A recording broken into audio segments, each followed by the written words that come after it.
Why do you always give me the hard things to read? It's a lot of rhythm, man. A lot of rhythm. There's a lot of rhythm, man.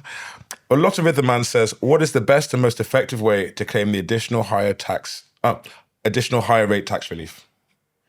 Okay. So salary sacrifice, because it's all automatic then. You don't even have to do it for your tax return or anything. You'll definitely know it. You've got it.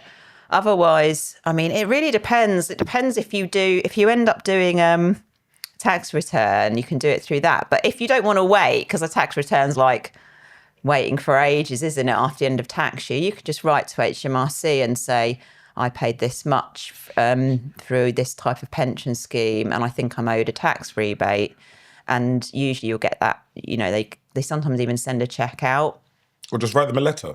Yeah, send them an email, write them a letter, give them a call as well. If you want to sit on the phone. If you want to sit on the phone for 6 hours listening to that music, that song, I know it, man. I know it. I go to sleep and I just hear it. Dude, it's a weird. I can't remember it now. I don't know what instruments they use, but it's a very annoying song. It's just the fact that it repeats like 8 bars over and over. It's like a form of torture. Yeah. I looked it up under like the Geneva Convention or whatever, what music torture was. And I'm like, I'm pretty sure this fits. It's just like this repetitive 8 bars of music. Yeah. And then it clicks at the end and then it starts again. You're like, every time you're like, did someone answer? No, it's this song again. Yeah. Oh dear, no. So like, and you won't get like interest on it or anything, so you might as well claim it as soon as possible.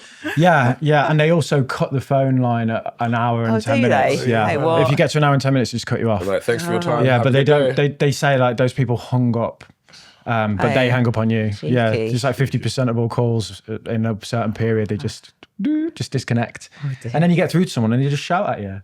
Dude, they're telling me, you need to sell your investments to pay this tax bill. I'm like, really? Yeah. It wasn't even big. It was like 1,000. Why are you talking to them about your investments? No, I didn't. They said, do you have money for this? I'm like, yeah, I can pay it in a couple of months. I'll pay it like half this month, half next month. They're like, do you have any assets? I'm like, yeah. They're like, which assets? And I was like, mistake. What a mistake. And they were like, well, if you don't pay by this date, you're going to have to sell your assets. I'm like, you make me. But yeah, they were. Pretty sure they probably could. Yeah, I know they probably could, but yeah, I just paid it. Never admit to what's in the bag, I didn't know. mate. I mean, obviously, I downplayed it. Oh yeah, I've got loads of money, mate, because I don't pay my tax.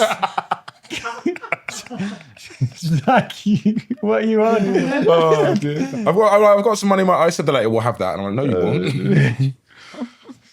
So, John asked, could you explain the carry forward rules for putting more money into your pension? Carry forward rules. So is you talking about the 60k thing? I think it's like bringing in, because it's confusing because I've talked about carry forward on the claim about the tax relief, but I think he means like borrowing from previous years or taking from previous years to pay more into pension. Yeah, so you've basically got a 60k limit, what you can pay in any tax year. It's either the lower of 60k or what you earn. So if you earn like 50k, you can't put in 60k in that tax year. But if you haven't used your limit, you can like pull forward, or I can never remember which way around it is, but you can basically use unused limits from previous years. So if you suddenly think, and say you, I don't know, came into some money or something, and you're actually quite a high earner. Say you're earning more than 60k, and you've realised you've not used that up. You could potentially put extra into your pension for those previous years. But you still couldn't. Could you exceed the total amount you earn? No. So let's say if the maximum would be 180k, you'd have to earn 190k or 181k to be able to pay all that in. You have to earn that much in that tax year. Yeah, it's annoying that, because like people get inheritances and want to stick them in their pension. You should say like, you get a one-off ability or something. I don't know. It just seems. How many years back can you go? So you can pull forward like 3 previous years if you've that you haven't used. If you're earning hundreds of thousands of pounds, though. But I guess, So say you've put in 10k a year and you for the last few years, but you're actually quite a high earner, you could go back and say, well, I'm going to add in an extra 50 for each of those years I haven't used up my allowance. It includes employers as well, so just be a bit careful. So it includes employer, and also, if you go over that amount accidentally, you basically have a tax charge. Wow. So you kind of lose that tax relief on that amount. The other slight nuance is there's a lower limit in certain circumstances. So the 60 is for most people, but if you've taken any taxable sometimes people get caught out because they might be like, I semi-retired, I'll take, my tax-free lump sum and I'll take just a little bit extra.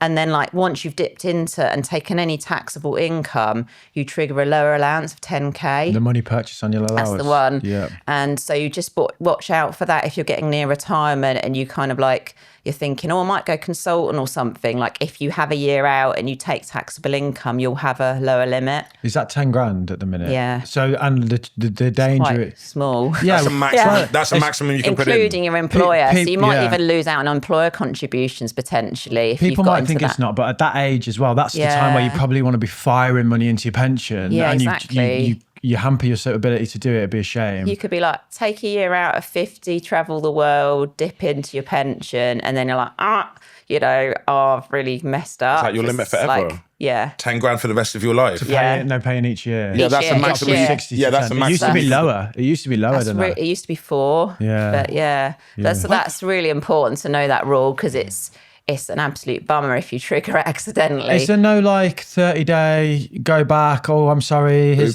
just stick it back in the drawer. Like, I don't. Where's this HMRC we're talking about?